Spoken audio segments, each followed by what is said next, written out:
Salvatio omnes, this is Amelia, also known as the Martian Geek. We've reached the end of the Bayonetta scale. We've gone through the praise with concessions, the excuses, the unease, and the disparagement. Now it's time for the vitriol. It's time to talk about level 10. I never say never, but this would require a major miracle.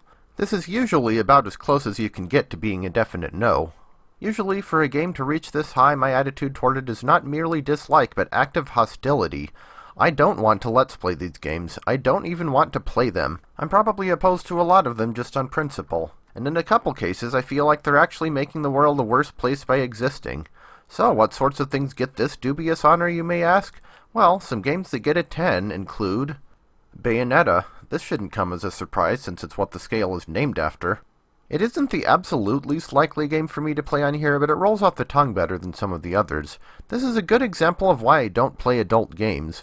From what I've seen, it's a dramatic third-person action game. You play as a witch who's clearly a sadomasochist and beat the crap out of monsters, demons, angels, and people who don't use their turn signal.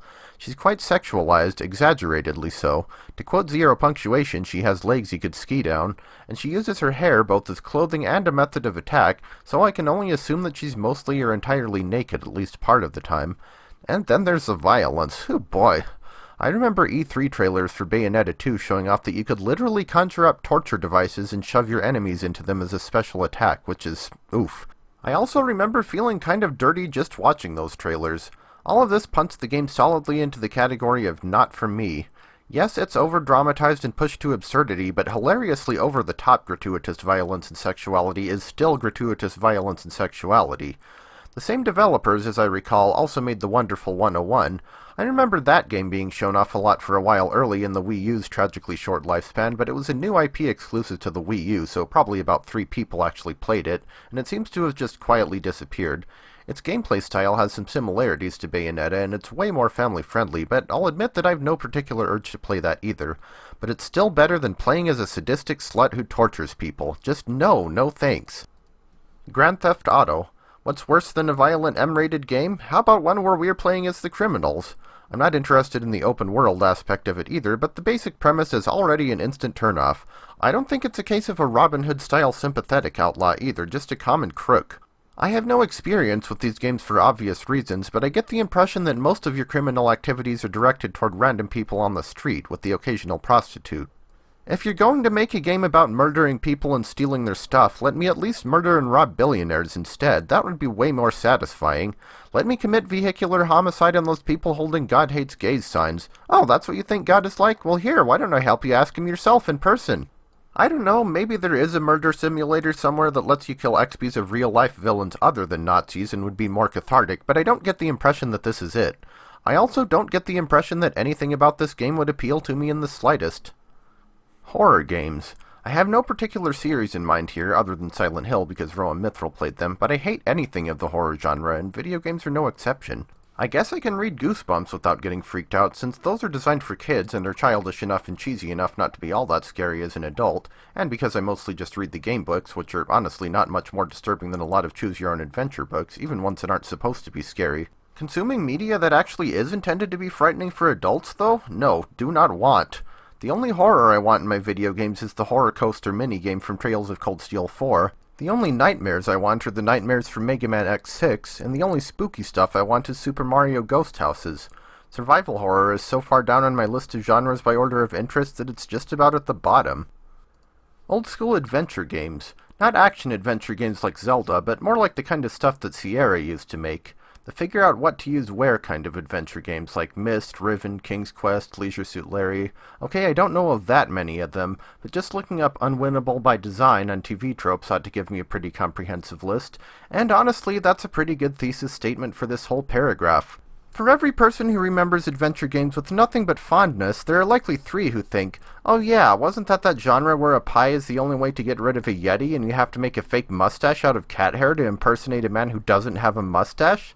Look, I'm not great at adventure games at the best of times, and being from a bygone era where men were men, women were women, genderqueer people were probably dealing with a constant identity crisis due to erasure by society, and game developers basically were required to have some sort of antisocial personality disorder, or at least be in cahoots with the people selling guides.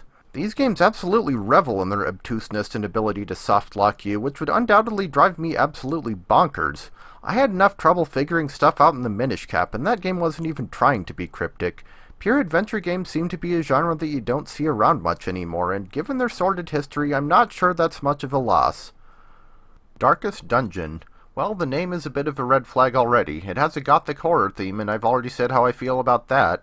But that's not even the main reason why I wouldn't want to play it. No, this is a roguelike, and strangely enough, the first one that I've mentioned on here.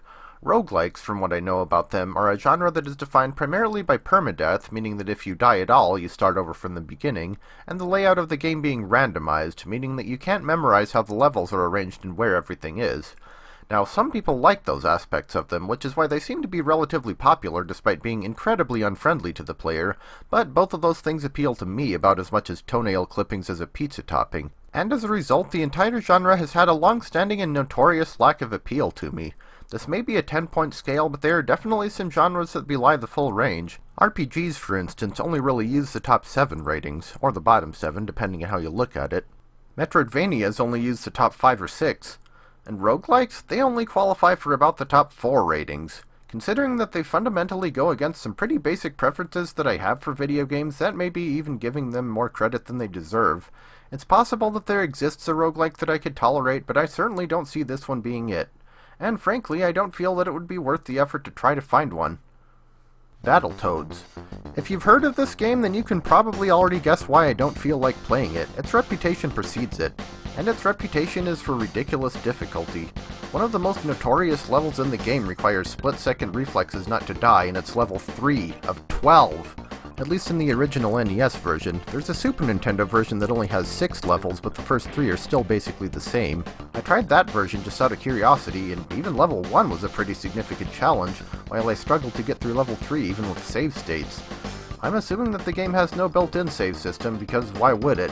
Sure, I can play things like Donkey Kong and Mega Man and do alright, but I have no interest in something that, even among retro game enthusiasts, is basically the embodiment of lunatic difficulty not recommended for anyone. I prefer to have fun when playing video games. Contra. Another retro game, though at least this one isn't as notorious as Battletoads. It's still pretty freaking tough, though. Again, there's at least one on the Super Nintendo, and I didn't like that one either.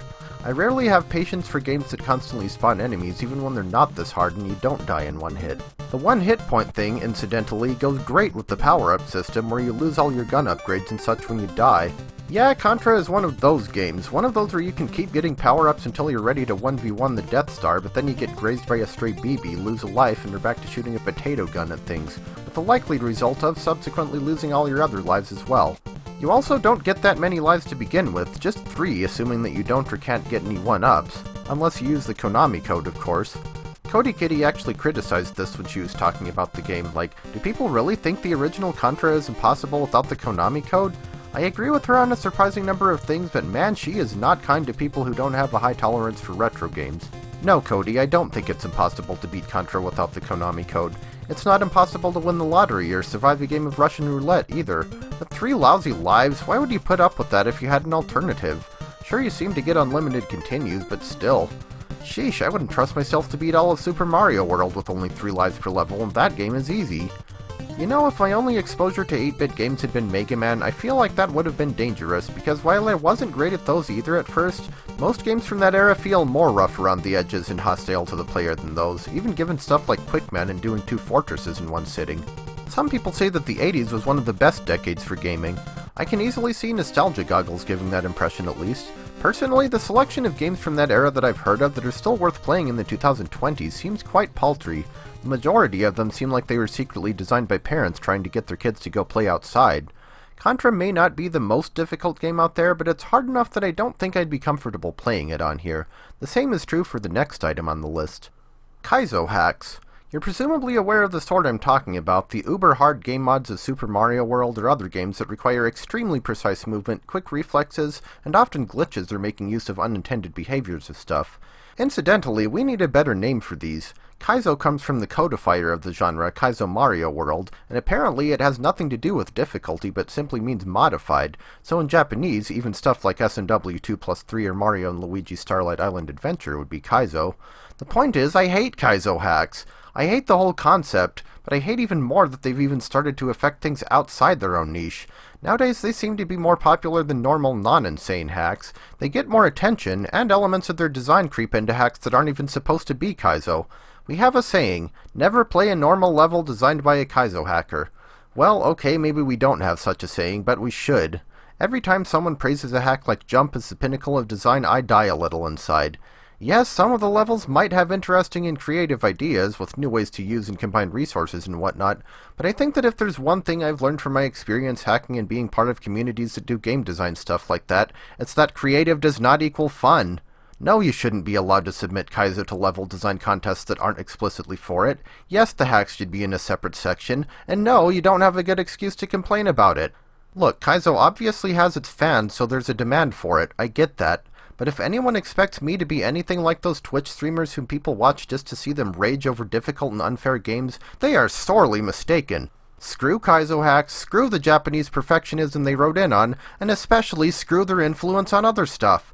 Kaizo is for people with too few hobbies, people with too much free time, and Decepticons. I Wanna Be the Guy. Another game that's deliberately designed to be stupidly difficult, though unlike most Kaizo hacks, this one is also designed to be unfair. It's supposed to be a parody of the type of difficulty that is common in old games, so it's deliberately designed to trip the player up and take cheap shots at them.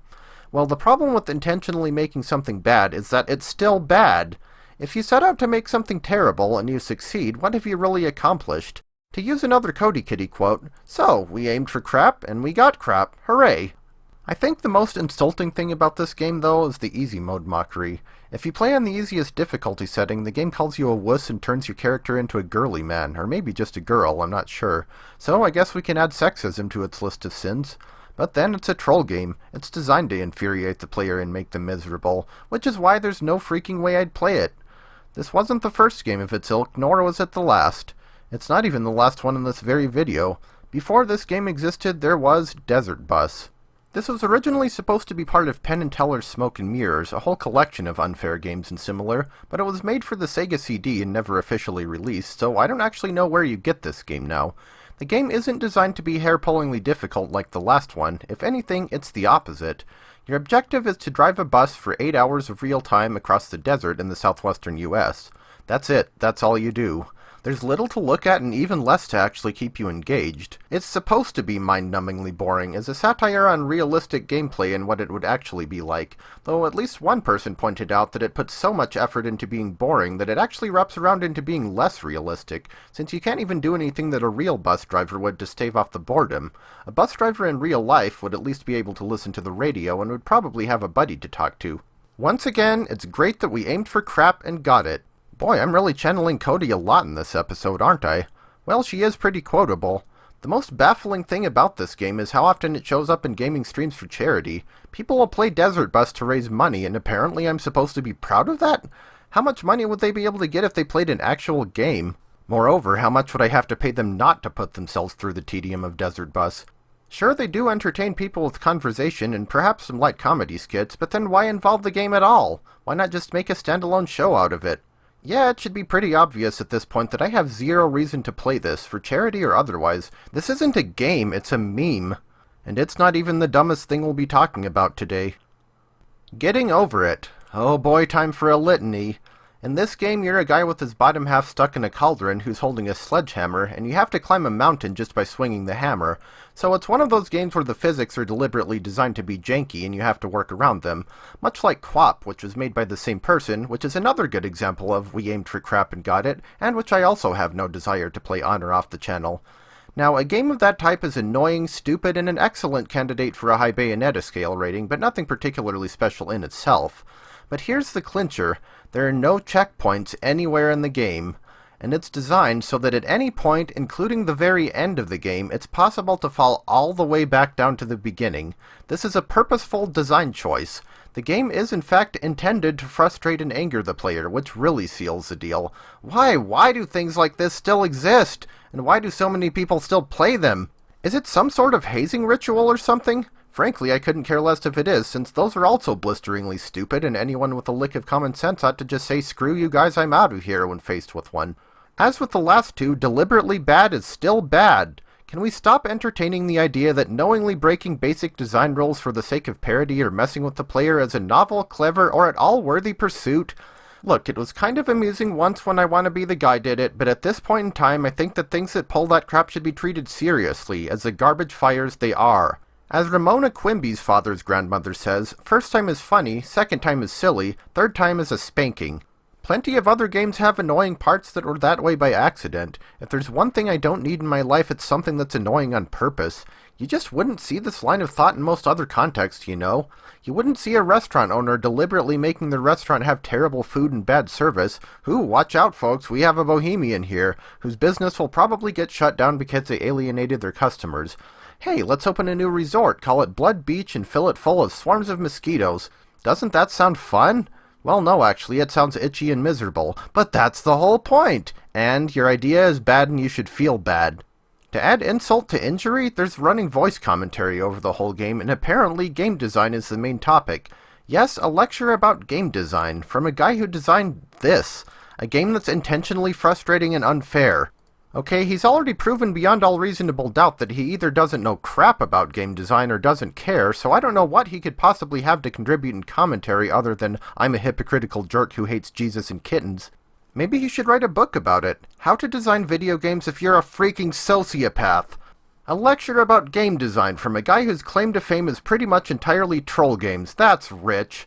While I'm at it, maybe I'll listen to a lecture about environmental protection from the CEO of Exxon, or a lecture about how to run a government from Kim Jong-un. He's also one of those people like Toby Fox who gets their dress in a knot if you decide to watch someone else play the game rather than putting yourself through it, and while that doesn't add a huge mark to his list of sins, it certainly doesn't help. Bennett Foddy, kind of like Kathy from Wayside School, but worse. I don't wish major harm on the guy, just something less harmful but much more humiliating. I hope he wakes up at 3 a.m. because he really has to poop, stubs his toe on the coffee table and on the way there, and as a result doesn't make it to the toilet in time and poops his pants, so he sleeps in and is late for work. Then that afternoon, when he really needs to use the internet, there's a Windows update going on, and it takes forever because the internet is unusually slow that day. And who names their kid Bennett Foddy anyway? Sounds like a loser. The point is, this is a terrible game. It isn't so bad it's good. Mega Man 8's voice acting is so bad it's good. This is so bad it's an abomination, and anyone who unironically recommends it to someone else is clearly trolling them. It's deliberately annoying, which is the worst kind of annoying. So it shouldn't surprise anyone that I don't ever want to play it. Artifact. I know very little about this game, actually. It's at least not intended to annoy the ever-loving heck out of the player like the last few I talked about, but it might annoy me anyway. It came up in conversation on the Magic Set Editor Discord server, and somebody described it as being sort of like a control deck mirror match in Magic, which is enough to put me off it for life. They also said that the economy in the game is pretty bad, but that's not the biggest problem here. If you haven't played Magic the Gathering and don't know what a control deck is, it basically focuses on nullifying what the opponent does, often by cancelling their spells, killing their creatures as soon as they come out, forcing them to discard cards, and so on. If that sounds to you like it would be quite irritating to be on the other side of, congratulations, you're sane! However, it's one of the main deck archetypes in the game, so clearly a good number of people find merit in it. Personally, though, it's hard for me to understand why anyone other than a griefer would enjoy that playstyle, and even harder to understand why anyone would want to play against it. I even asked the resident control player on the MSE server what appealed to him about it, since he seemed like a reasonable person, and he said that to him it was kind of like solving a puzzle. Well, I've been solving and creating puzzles since way before I ever played Magic, and that was not at all the feeling that it gave me. It felt more like, well, if you can imagine trying to do physical therapy exercises while a 300-pound Russian guy is trying to duct tape you to the wall, and every time he manages to get a limb stuck down there's a Greek chorus of 2-year-olds that yell no, that's closer to what it feels like. If you think that neurodivergent people think differently from everyone else, or neurotypical people for that matter, try psychoanalyzing control deck players. I haven't played the game, so I don't actually know if that is indeed how it plays, but if so, whew, that's not a red flag, that's a red circus tent. Senran Kagura. This is another one where I basically only know one thing about it, but that one thing is enough to ruin it completely and absolutely for me. In this case, it's a sexualization. I don't know how violent it is. It seems to be kind of a beat-em-up game, so maybe it's kind of like 2D Bayonetta? It doesn't really matter, though, since the whole point seems to be anime girls with huge naked breasts. I guess that's the whole appeal for some people, and, well, the exact opposite for me. From what I've heard, even the actual gameplay isn't that good. The second one, for instance, only got a 58 on Metacritic, which is not great, so the game really only seems to be for people who have an unhealthy obsession with women's breasts. Not that I think there is such a thing as a healthy obsession with breasts, unless you're younger than 2 and they're your primary food source, you know, what nature intended them to be used for. Everyone else would be wise not to bother with it. No, being translated by Xseed isn't nearly enough to convince me, even if they did also do the English versions of some of the Trails games. I say no thanks to the memories. Among Us. The last game on our list today is basically a video game version of the party game Mafia, or Werewolf, or whatever you want to call it, where one person is a traitor and everyone else has to figure out who it is. And guess what? I always hated Mafia growing up. If I was in a group of people and they decided to play it, I would always refuse, even if the alternative was literally finding a quiet corner and doing absolutely nothing except getting lost in my own thoughts.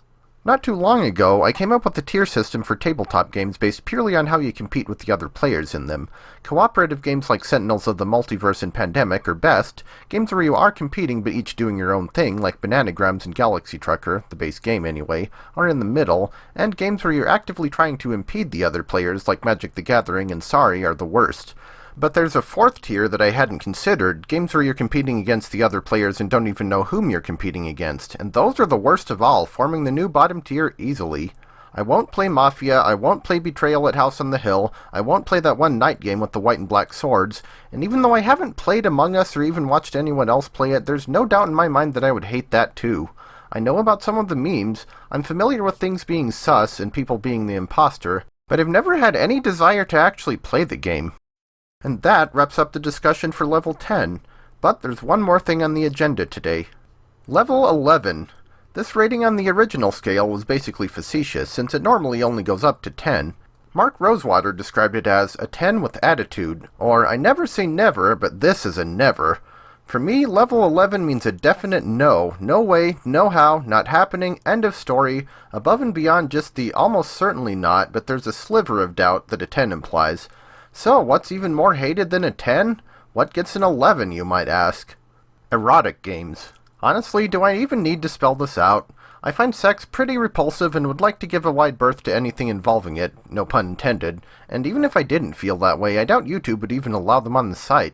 Considering how averse I already am to games that focus even on secondary sexual characteristics, seeing something that focuses on the primary ones? Gag, barf, and also ick. They're called private parts for a reason. And that marks the end of the scale. We've now gone through the entire thing. It sure took me long enough. However, I'm not actually done with this project just yet.